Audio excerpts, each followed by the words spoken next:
Hello, it's John Pollock, and this is Fight News Now, the MMA edition.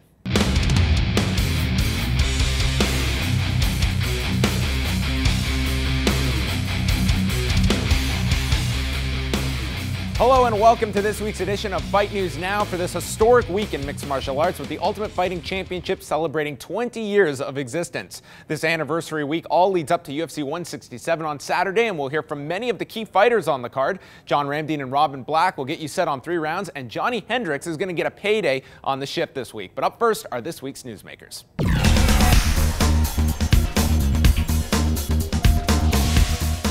The main event of UFC 167 will see the return to Las Vegas for welterweight champion George St-Pierre as he meets 2-time NCAA Division I wrestling champion Johny Hendricks, who rides a 6-fight win streak into Las Vegas in hopes of dethroning St-Pierre, who has held the title for 5.5 years.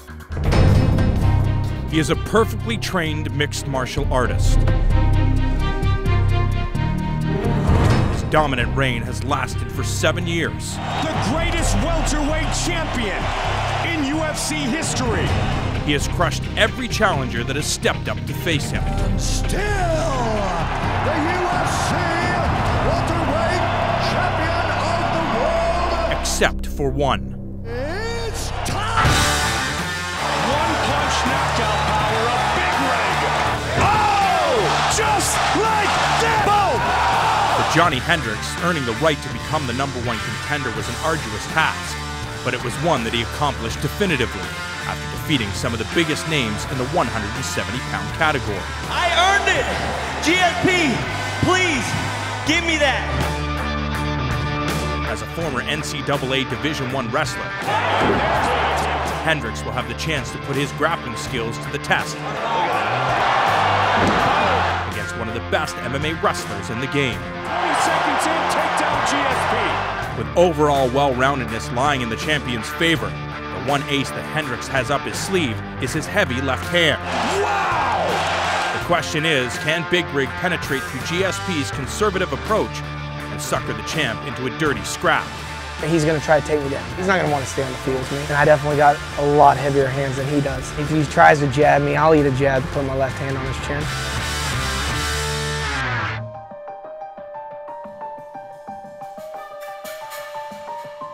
As St-Pierre prepares to make his 21st appearance inside the octagon, rumors of retirement hover over the champion's home base. It's such a difficult thing to go through these training camps for George because they're so difficult, in terms of intensity, volume. It's not that he's getting too old, it's just that he's got to start training more normal, more relaxed. He's had 11 world title fights. That's just world title fights. Could you imagine doing 11 world title training camps? It's a lot on the body. It's a lot of months. There is more than just the title on the line. For St-Pierre, it's about building a legacy and becoming the greatest mixed martial artist of all time. I'm confident I can beat him everywhere. I'm better than him everywhere. For Johny Hendricks, it's about finally grasping the goal. I'm confident I can beat him. Defeating an icon. I know I can beat him. And becoming the new face of the welterweight division. It's time for somebody else. Welterweight title on the line. Here we go. St-Pierre has only tasted defeat twice in his career and has had his arm raised in his last 11 fights. As pundits argue, if Hendricks' unique blend of high-caliber wrestling and knockout power can solve the St-Pierre riddle, we defer to our pros panel and get their thoughts on this welterweight title bout. Johny Hendricks is a guy that doesn't care about who you are. He's gonna go out there in his hillbilly way, just strong arm you, throw you down, and beat you up. George is a superior athlete. I think he'll get it down and, play his game. Phenomenal champion. He's always come up with ways to win, always coming up with a new formula to beat guys at their own game and things like that. The way Johny Hendricks can close distance is almost inhuman. I would just tell Johny Hendricks, if I was to him, just keep throwing bombs. Remember Matt Serra and St-Pierre, who connect that punch, change the fight. He's dangerous. He have a big rocket on his hand, it's true. But George, he have many weapons in his danger from everywhere. Hendricks' biggest weapon is going to come from his left hand, like always, and it's going to come in the first round. Just the fact that George has been in so many title fights and has so many rounds under his belt and lost to how many? Maybe 1 round in the last 50. I think he just plays the game too well and he's too experienced for Johny. he's not going to take any chances in this fight, especially somebody who's got a lot of power like Johnny. There's wrestlers, then there's wrestlers, and then there's wrestlers. And Johny Hendricks, he's a wrestler. He's a strong guy. He's relentless. He goes forward, and he's going to be able to stop GSP's shots. He says he's a better wrestler. That's what everybody said, but they still get taken down and they still get held down. I believe GSP is not going to be able to use his jab against him. I can see him frustrating Johny Hendricks with the jab where he gets to the point where he wants to throw those looping shots, and George will be able to drop in. I see GSP taking him down, you know, controlling him, doing what he does best, which is fight smart and be strategic. I'm going to go with the OSU Cowboy. I see GSP being able to survive in the first couple rounds and grind out a win. I'm going to go with Johny Hendricks. Right now, in that moment, nobody can beat St-Pierre. If George is smart, he'll play the frustrating game with his jab like he does, take him down and go for an arm lock, a key lock, kimura, and just break that arm off.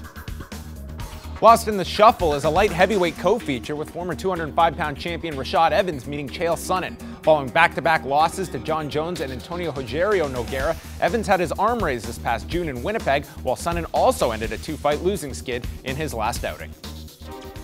On Saturday night at the MGM Grand Garden Arena, the UFC on Fox commentary team of Chael Sonnen and Rashad Evans will come face-to-face in the octagon. Both fighters come into the bout following a win, with Suga scoring a split decision over Dan Henderson, while the American Gangsta upset former champion Shogun Rua by a first-round guillotine choke. Chael's got it. He's got it. Chael Sonnen, outstanding by submission. How about that? As the two friends collide, the majority of Sonnen's trash talk has been directed towards his next opponent. Vanderlei Silva, 6 feet tall and 205 pounds. Boy, until I met you, I didn't know they could stack crap that high. And his high-level wrestling may be neutralized by Evans' speed and athleticism. Chael, I'm going to out-wrestle you. Easy. So tune in Saturday night, because Chael says so. Sonnen versus Evans, November 16th. Write that down. We will see you all on pay-per-view. Johny Hendricks stands at the front of the contenders line at 170 pounds, but another bout on Saturday could move Rory MacDonald or Robbie Lawler that much closer to the front. Lawler has impressed since returning to the UFC this past February with wins over Josh Koscheck and Bobby Volker. In a classic battle of old school versus new school, Robbie Lawler will look to continue his career resurgence against a man many call the future of the welterweight division, Rory MacDonald. When Ruthless made his UFC debut way back in May of 2002, Aries was only in the 8th grade. However, after going just 3-5 during his stint in Strikeforce, many felt that Lawler's time at the top of the sport may have been winding down. After moving to welterweight for his UFC return, things have changed. First, he knocked out Josh Koscheck in his return to the octagon, and then dominated Bobby Volker at UFC on Fox 8.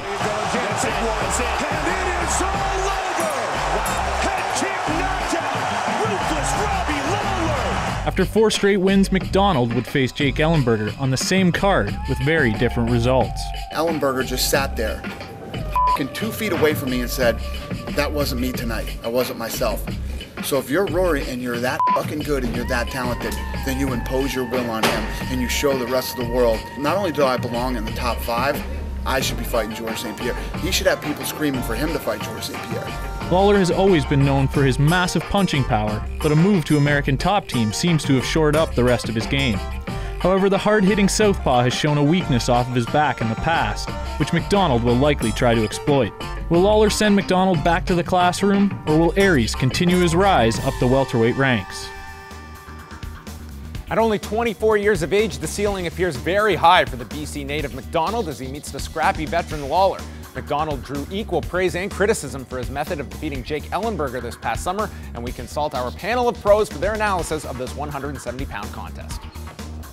I think that this is the best Robbie Lawler that we've ever seen. I really believe he's peaking as an athlete and as a fighter. I go for MacDonald. New blood, new guy. Robbie Lawler is going to come out swinging and hitting hard, so if Rory uses more of his wrestling, maybe takes the fight to the ground, I think he has a good chance. I just don't think he has what it takes to put Rory away in this fight. I feel Rory's just way too skilled. Being a better overall mixed martial artist gives Rory MacDonald the win. Vitor Belfort notched his third consecutive victory this past Saturday, stopping Dan Henderson. The run Belfort is on has been scrutinized due to his exemption for TRT, despite a failed steroid test in 2006. The source of controversy was addressed this past weekend by UFC President Dana White in Brazil. There's no reason why Vitor Belfort can't fight in Las Vegas or anywhere else in the United States. And Vitor Belfort has not been abusing TRT. In a million years, I would never let that happen. Ever.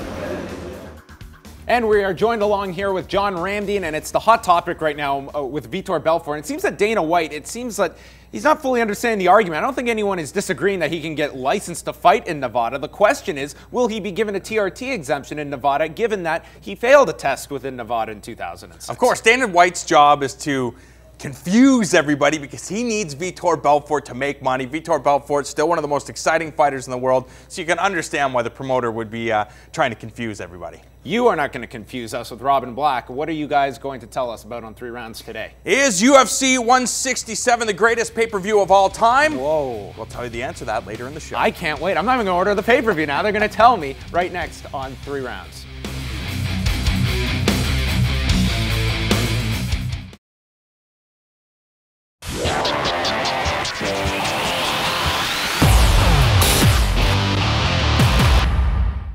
Welcome back to the show. It's John Pollock with you, and our look towards UFC 167 continues as we welcome in John Ramdian and Robin Black for another installment of 3 Rounds. This weekend, guys, 20th anniversary. Mr. Ramdian, where were you for UFC 1, the pride of Prescott, Ontario? That's tearing it up? Yeah, that's exactly where I was. Unfortunately, I was not in Toronto until a couple years later when I got a chance to see a number of UFCs on VHS back in the day. Of course, there was no George St-Pierre back in the old days of the Ultimate Fighting Championship, but he is definitely the poster boy of 2013. UFC 167 going down in Sin City on November 16th. The question has to be asked, is this the greatest card of all time, considering the fact you have the poster boy, one of the pound-for-pound greatest fighters of all time, one of the greatest challenges in Johny Hendricks, both guys in the prime of their careers. When you look at this card on paper, how does it stack up, considering you have George, you have Rory, you have Robbie Lawler, you have Josh Koscheck, Tyron Woodley,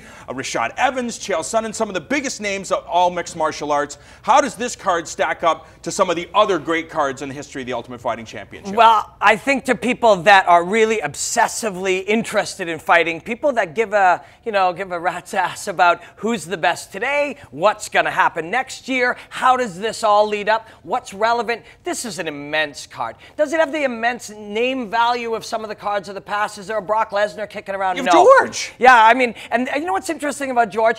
You could like throw a rock and hit 7 guys who will say, oh, that guy's boring. And yet 100 million people want to see this guy fight. Everybody wants to see George St-Pierre fight. And it's because you're curious about what he's going to do. You have this feeling, everybody kind of says, oh, he's going to like be elusive, he's going to work his jab, he's going to work takedowns. But we all know in this case, and that doesn't stop anyone from watching him, no matter what they say, he's the most watched fighter ever. But what's interesting about this one is the typical strategies that he employs feel like they won't work against this guy. I think one of the other reasons why this card is so intriguing is because of the fact, and you've said it yourself in the past, that we could be watching the last number of fights of George St-Pierre. We've heard from his mentor, Christophe Madou, recently say on the Underground that if George wins, he hopes that he hangs it up inside of the cage, that make this fight against Johny Hendricks your last and pass the torch on to Rory MacDonald. And I think that's one of the other reasons why this card is so intriguing. Is this the last fight of George St-Pierre? I have a feeling, again, it's all smoke and mirrors. And if George St-Pierre gets past Johny Hendricks and he looks at the rest of the welterweight division, save for his good friend, of course, Rory MacDonald, that it's like, it's kind of a cakewalk from here. I've already faced the best guys in the welterweight division. I beat Condit, I beat Nick Diaz, I beat Johny Hendricks, John Fitch, BJ Penn, the list goes on and on. So what's left in 170 pounds for George St-Pierre? But of course, the guy has already established his legacy. You anticipate that George is going to do something he hasn't done in quite some time. Oh, in his approach to this fight, I think one of the smart possible choices is to counterpunch this guy. You get the feeling if you get stuffed on a takedown early, that's not a good thing. And fleeing the distance is really not a good thing against this guy. This guy closes distance. I mean, the camera is 30 feet from here, but if I was Johny Hendricks, I could punch it right in the middle just by the way he closes distance explosively. So he's going to be throwing punches at you anyways. You can't flee. Instead, step in, move your head, and counterpunch. He's roaring towards you like a car. Hit it with another car and put it unconscious. That's definitely a strategy. It's not one we've seen George use in a while, but it's a good one. I also think we might see him fight from the southpaw stance a little bit. I'm super excited to see how this plays out. Yeah, it's going to be a great card. George St-Pierre's teammate, Rory MacDonald, will also be in action as he's taking on Robbie Lawler. And everybody's like, well, you know, Rory's peaking at the same time as George. They brought in Ricky Story, the guy that beat Johny Hendricks. So he's going to be in tip-top form on Saturday night. But people, I think they're forgetting the fact that Robbie Lawler, training with Hector Lombard at American Top Team, training with Thiago Alves, training with Jason High and Tyron Woodley, who will also be on the card peaking on Saturday night. Those two guys, outstanding wrestlers. So you have to imagine for Robbie Lawler, his game plan has been keep this fight standing. I have Tyron Woodley shooting on me nonstop in the training room. And Jason High. Keep this fight standing and do what very few people have done and make Rory MacDonald pay if he decides to stand and trade. Yeah, well, we all know that Rory MacDonald's the next one. He's the next great one. He's an incredible fighter. But you talk to people and they're like, oh yeah, this one's Rory. It's just like, maybe you don't know who this guy is. Maybe you don't know who he's fighting.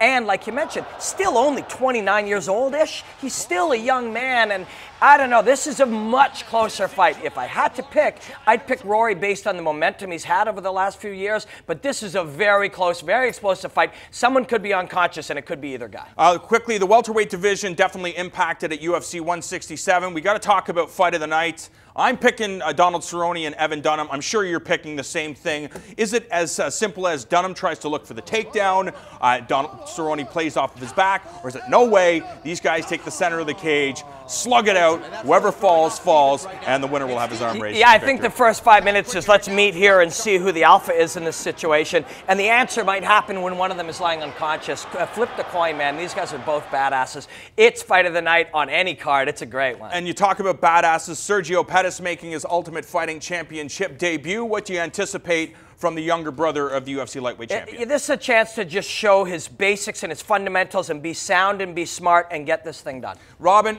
I mean, it's just going to be a fantastic night. John, you look at Sergio Pettis all the way up to George St-Pierre. These guys are going to light it up. However, I have a feeling there's going to be a lot of decisions on the card, and that could let a lot of people down. It could be, but there's certainly quite a bit of momentum, and I think with people with that Chris Weidman win fresh in their minds and the idea this could be St-Pierre's last fight, I think this one is going to be a big one on Saturday in terms of buys. UFC 167 will be Saturday night, and for all of the analysis after the card, be sure to catch next Monday's edition of 5 Rounds as John Ramdine and Robin Black will break it down right here on Fight Network. We're going to take a short timeout, but we're coming back with Johny Hendricks on the shift and this week's viral video.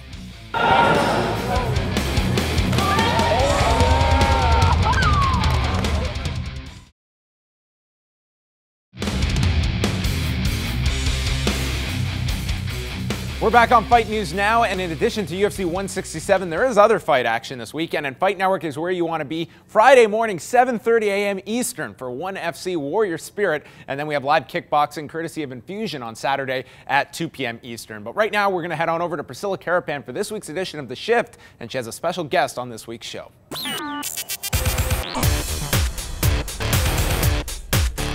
Thanks to our friends at MMA Life Management and Haymaker Fightwear, we got the chance to take Johny Hendricks on a little shopping spree at Woodbridge Heroes. So here's what a UFC title contender does with $100 in a comic book store. Hello, my name is Johny Hendricks. The Shift gave me $100 to pick anything I wanted to out of the Hero store. So let's go shopping.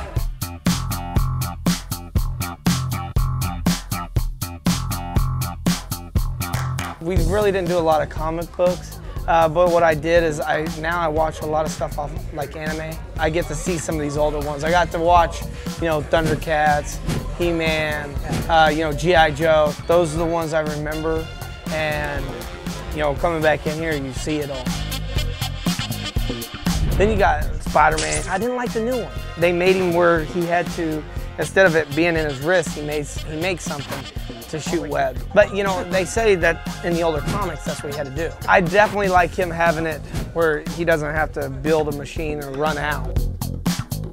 Did you know there's a female Hulk? She's scary looking. right? X-Men, I watched a lot of X-Men. I like X-Men. I like Yoda. I like some of the Star Wars. You know, I didn't get real big into them, but I like watching them. They keep me entertained. Then you got Bleach, Naruto. Do you like to play with Pokemon? No. Pokemon, yeah, it is. If I was going to be anybody, I'd like to be Wolverine. The reason why is because he can regenerate. Yeah, and he heals like that. Yeah. So that would be the best guy because you can take chances. Almost every character has died or they can be defeated almost to death, right? So the only one that comes back the strongest is Wolverine. The only way to really kill him is probably cut it at his heart. The only person I think that would be better than him is Hulk. Once you make him mad, he's pretty much indestructible, right? Have you ever had a Hulk moment? A couple times. In training, somebody does something they're not supposed to, I finish it fairly quick. Yeah. Usually 1 or 2 punches later, my coaches are telling me to get away. This one. I saw the price, so I had to put it back. I was like, for $225, I don't want to break it, you know? And I didn't want to drop it. Yeah, I like the Transformers. My daughter, she likes sort of that kind of stuff. So that's probably what I'm going to look at. My oldest one, she sort of likes my taste. So she likes Barbie dolls and all that kind of stuff, but she also likes hunting. Barbie dolls too? No, I do have to dress, not dress up, but I do have to play T. Do you have a voice you use for the doll? No, I use my own. I'm like, honey, she's a little deeper voice. I guess we should pick something we've seen a lot.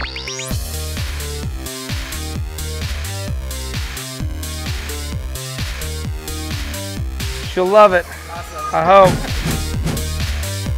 Hello, my name's Johny Hendricks. Thanks to the shift, I was able to get my daughter a sweet tank here at the Hero store. Awesome. That's it for the shift this week. Back over to you, John. Thank you very much, Priscilla, and it wouldn't be a complete week without our viral video. I have no idea what's about to grace my eyes, but let's find out.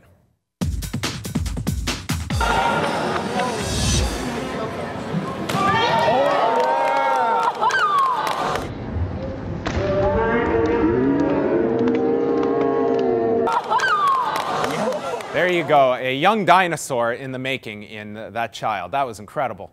That is going to wrap up this week's edition of Fight News Now. UFC 167 is this Saturday night from Las Vegas, and the best way to get prepared is by catching ONE FC this Friday morning, 7:30 Eastern. I'll be here. I hope you are as well. Thank you to Johny Hendricks for stopping by the shift, all of the members of our pros panel for their breakdowns, and on behalf of John Ramdeen, Robin Black, Priscilla Carapan, the Fight Network crew, I'm John Pollock. Enjoy the fights this weekend.